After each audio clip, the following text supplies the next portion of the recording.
नमस्कार मेरे प्रिय साथियों मित्रों, शिक्षक से संबंधित महत्वपूर्ण खबर को आज देखते हैं साथियों। अध्यक्ष मिली, अब परीक्षा नियंत्रण का इंतजार। अध्यक्ष तो मिल गए साथियों, लेकिन परीक्षा नियंत्रण का भी इंतजार कर। नवगठित उत्तर प्रदेश शिक्षा सेवा चयन आयोग भर्तियों का काम पकड़ेगा रफ्तार। आयोग में अब तक परीक्षा नियंत्रण की नहीं हो सकी है तैनाती। उप सचिव के पदों पर नियमित अफसरों की नियुक्ति नहीं। उत्तर प्रदेश शिक्षा सेवा चयन आयोग को गठन के साल भर बाद भी कीर्ति पांडे के रूप में नियमित अध्यक्ष तो मिल गई, लेकिन परीक्षा नियंत्रक की नियुक्ति का इंतजार अब तक पूरा नहीं हो सका है। यही नहीं, उप सचिव के 4 सृजित पदों में से केवल एक पर कार्यवाहक उप सचिव कार्यरत है। ऐसे में नए आयोग को यदि सरकार और प्रतियोगी छात्रों की अपेक्षाओं के अनुरूप तेजी से चयन प्रक्रिया शुरू करनी है तो नियमित अधिकारियों की तैनाती आवश्यक है। इसमें परीक्षा नियंत्रक की भूमिका काफ़ी महत्वपूर्ण है और पारदर्शी एवं समयबद्ध तरीके से परीक्षाएं आयोजित करने के लिए आयोग में परीक्षा नियंत्रण पद का सृजन किया गया है। इस पद पर नियमित अधिकारी तो दूर कार्यवाहक तक की तैनाती नहीं की गई है। परीक्षा की समिति का चेयर आयोग का अध्यक्ष के अलावा वरिष्ठ सदस्य सचिव, परीक्षक नियंत्रण और उप सचिव शामिल होंगे।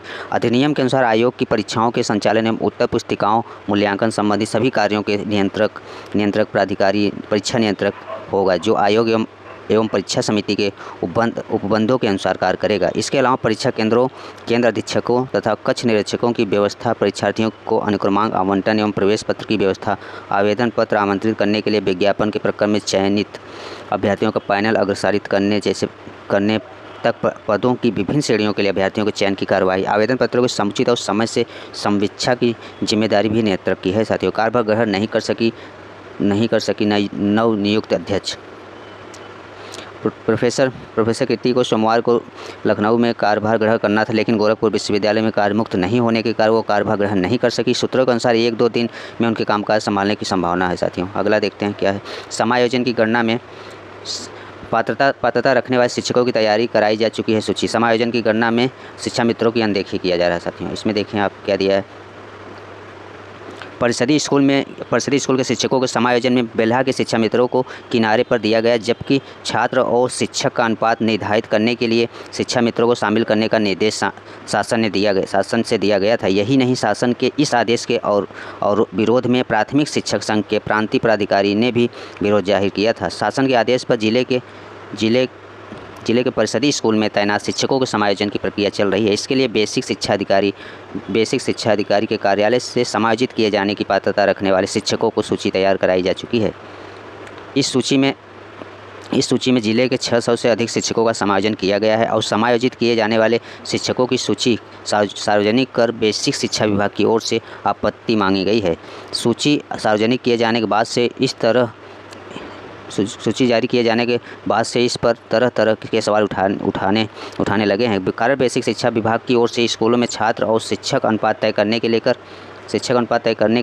शासन के आदेश को दरकिनार कर शिक्षा मित्रों को गणना में शामिल नहीं किया गया, जबकि 16 अगस्त को जारी इस शासनादेश के विरोध से 21 अगस्त को उत्तर प्रादेशिक प्राथमिक शिक्षक संघ प्रांतीय पदाधिकारियों की ओर से प्रदेश सरकार के राज्य बेसिक शिक्षा विभाग को ज्ञापन दिया गया था। इसमें उच्चतम न्यायालय के 2017 में शिक्षा मित्रों की नियुक्ति को लेकर दिए गए आदेश का हवाले देते हुए साफ कहा था कि समायोजन में विद्यालय में कार्यरत शिक्षकों की गणना में शिक्षा मित्रों को शामिल किया जाना चाहिए।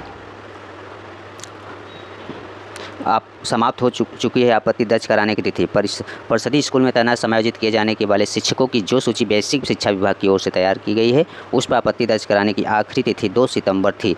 3 और 4 सितंबर को आपत्तियों का निस्तारण किया जाएगा। निस्तारण के लिए जिलाधिकारी की अध्यक्षता में कमेटी गठित की गई है साथियों।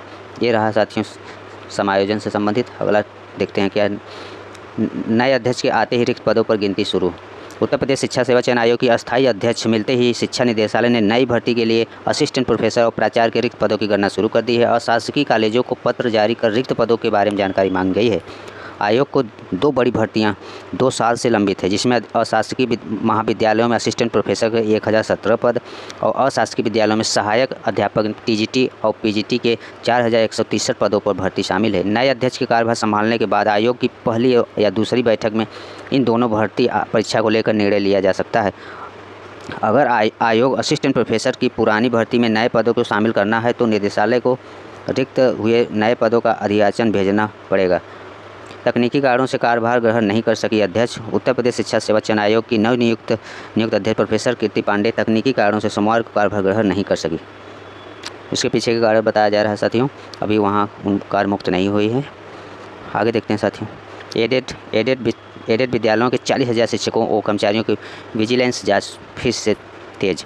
प्रदेश के सहायता प्राप्त एडेड माध्यमिक विद्यालयों में अयोध्या से हुई जांच का दायरा काफ़ी विस्तृत होता जा रहा है। विजिलेंस की जांच के दायरे में वर्ष 1981 से 2020 तक नियुक्त लगभग 40,000 शिक्षक कर्मचारी आ रहे हैं।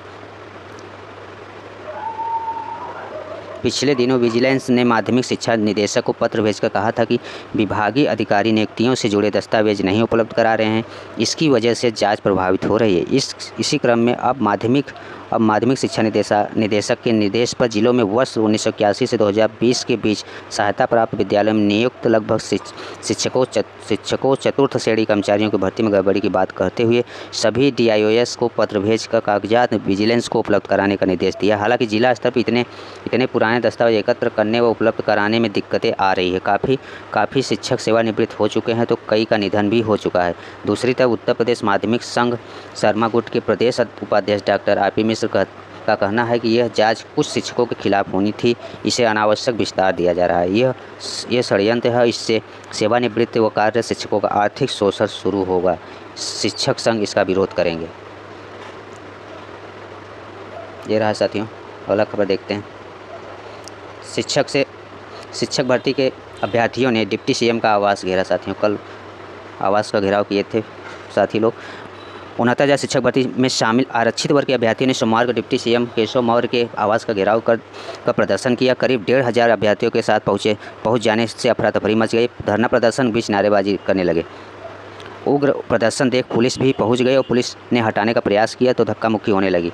सड़क पर बैठे कई को पुलिस ने उठाकर वैन में भर दिया। पुलिस से झड़प, धक्का मुक्की और बल प्रयोग से आधा दर्जन अभ्यर्थी भी चोटिल हुए, जिसमें आजमगढ़ से आया एक युवक बेहोश होकर गिर गया और पुलिस और प्रदर्शनकारी अब पहले सिविल अस्पताल ले गए। यहाँ ECG में हार्ट अटैक के लक्षण लगने पर परिचित वृंदावन कॉलोनी स्थित एक निजी अस्पताल में भर्ती कराया गया। साथियों, ये रहा साथियों शिक्षक से संबंधित महत्वपूर्ण खबर। धन्यवाद।